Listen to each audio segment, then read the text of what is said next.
لشخص مشهور من الدرجه الثانيه ورد عليك، هنعزمك على سندوتش التشيكن المميز عندنا. تاخد السندوتش وال2000 جنيه. وعملت منشن لشخص مشهور من الدرجه الاولى ورد عليك، هتيجي نعزمك على سندوتشين، واحد سماش برجر وواحد سماش تشيكن من مطعم ماما.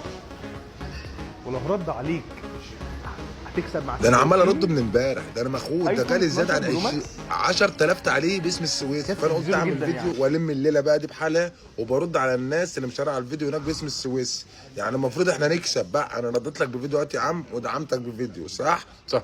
بس انا نفسي اعرف انا الدرجه الكام؟